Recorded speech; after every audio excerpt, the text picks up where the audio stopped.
of the speech in general? No, no. What do you think about this new class warfare debate? Well, I that think clearly the president is putting forward a very progressive or liberal. Well, I think we have had class warfare in this country for many, many years. And that is that the wealthiest people and the largest corporations in this country have been at war against the middle class and working families. Large corporations have been shutting down in this country, even when they're making money, shipping out jobs to China. They've been resisting the effort of workers to be able to form unions. They have worked with their lobbyists here in Washington, Wall Street, and corporate America to make sure that the wealthiest people and the largest corporations enjoy obscene loopholes and tax breaks. And we have a situation now, Wolf, where since the Wall Street crash, 95% of all new income in this country goes to the top 1%. We have a situation where the top 0.1% owns more wealth than the bottom 90%. And I think many Americans see this country evolving into an oligarchy where a handful of billionaires have unbelievable power while the middle class continues to disappear. Yeah, but part of that is because of some of the policies that we've had in place for a while. And I'm not, blaming this on one party or another. I'm talking about policy issues here. We have artificially suppressed interest rates. Now, what are the implications of that? People who used to work, Mr. Joe at the corner store or in the factory, put 5% of their money away in the bank for 10, 15, 30 years, and it accumulated. And it accumulated enough so that they could retire.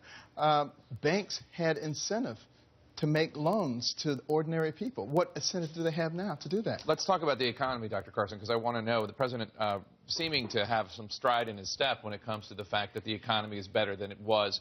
Unemployment under 6%. It was at 10% at one point. The Dow Jones is 17,000. Obviously, the GDP has increased significantly. Let me talk about that. Well, let's talk about it. I mean, do you give President Obama credit for the economy having improved so much? Well, first of all, you say what employment is down to. I'm sure you recognize that you can make that number anything you want. The one that is very difficult to manipulate is the other one, right? That looks at the proportion of people who can actually work and the ones who are working, called the labor force participation rate. And what do you make of that, Senator Sanders? I think dropped out of the economy. Look, number one, there is no doubt that the economy today is much, much better than when Bush left office. I mean, it's hard to argue that. We were losing 700,000 jobs a month. We're gaining 300,000 jobs a month. But here's the point. When they talk about official unemployment, which is what the president talked about, that's a different number than real unemployment. If you include those people who have given up looking for work and people who are working part-time, real unemployment remains at 11%, youth unemployment 18%, African-American youth unemployment over 25%. So yes, we are better than where we were 6 years ago, no question.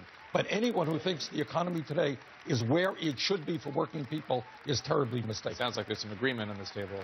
There is agreement, and this is what we need. We need to be truthful and not just, throwing out numbers that make our side look good. And that's the way that we're going to solve problems. But let me just throw in there. I trust you will not deny that the economy today is far, far better than it was when Bush left office. I will agree that it has improved, yes. Well, it was pretty awful at that point. Yeah, all of us remember there was a great recession going on. I want to let you guys go, but quickly, are you running for the Democratic presidential nomination?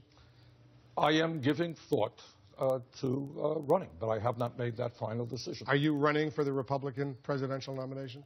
Just ditto what he said.